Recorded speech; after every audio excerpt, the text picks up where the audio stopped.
ఆశ్రమం బడంటే గుడి లెక్క, ఆడున్న సార్లు దేవుళ్ళ లెక్క. ఎక్కడెక్కడి నుంచో వచ్చి తల్లిదండ్రులు ఆ పిల్లల్ని గా బడిలో చదివిస్తూ ఉంటారు. ఎందుకని అంటే మంచి చెడు చూసుకోనికి. ఆడ సారోళ్ళు ఉన్నారని గా సార్లు పిల్లల్ని ఎట్లా చూసుకుంటారో ఎరికైనా ఒకసారి చూసొద్దాం పాండ్రి.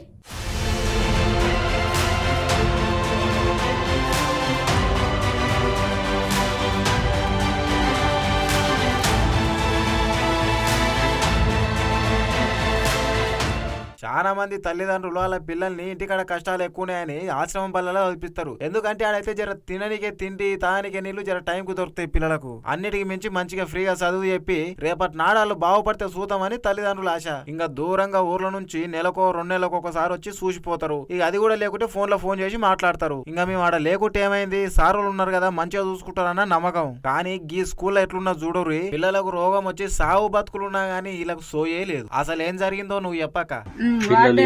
మనం ఇప్పుడు ఇంటి దగ్గర నుంచి తీసుకుపోయి వాళ్ళకి వదిలేస్తామంటే మా పిల్లల్ని వాళ్ళు జాగ్రత్తగా చూసుకుంటారు అనేసి వదిలేసి మేము ఇంటికి వచ్చేస్తాం కదా సార్. మరి ఆ తర్వాత వాళ్ళే చూసుకోవాలి. ఏదైనా మాకు ఏదైనా వాళ్ళు చెప్తేనే మాకు తెలుస్తుంది. అట్లనే మేము ఇంకా పిల్లగాడు బాగానే ఉన్నాడు అనుకోని ఇంటికాడనే ఉండేది. ఇంటికి వచ్చి జ్వరం వస్తుంది, వాళ్ళు ఏం చేయలేదు అంటే ఒక టాబ్లెట్ ఇచ్చిండ్రట అని చెప్పింది. అయితే ఎప్పటి నుంచో మీల్స్ తినడం కూడా బంద్ చేసిండు. 3 రోజులు కానీ వాళ్ళు ఎవరు దాన్ని పట్టించుకోలే. ఫస్ట్ రోజు ఒక రోజు టాబ్లెట్ ఇచ్చింది, ఆ తర్వాత మళ్ళీ గది ముచ్చట. మూలుగు జిల్లా వాజేడు మండలం పేరూరు ఆశ్రమం. ఇక చిన్నోడు 8వ తరగతి చదువుతున్నంట. పేరొచ్చి సోయం వినీత్. ఈ బల్లె సారోలు చేసిన నిర్లక్ష్యానికి ఆసారా వాడైతే ఖచ్చితంగా ఇయ్యాలి. అరే పిల్లగాడు 3 రోజుల సంది తినకపోతే తిన్నడా లేదా అని అరుచుకోవాలి కదా. మరి ముఖం చూసైనా ఈడ్చుకపోయింది అనిపించలేదేమో. అసలు చూసి రోజు లేదు. ఇక ఆరోగ్యం మంచి లేదనేసరికి ఓ గోలు తెచ్చిచ్చిరట వేసుకోమని. అరే వాళ్ళ అమ్మనాయన కన్నా ఫోన్ చేస్తే వచ్చి దవాఖానా కన్నా దొరకపోతుంటే కదా సార్లు. అరే ఆ పోరగానికి ఏమైందో తెలియకుండా ఏదో ఒకటి గోలు తిరిగి వేసుకునే పాపం. ఇప్పుడు ఆ పోరగాడు చచ్చిపోయే తెచ్చిస్తారా అలా తల్లిదండ్రులకు మీరు?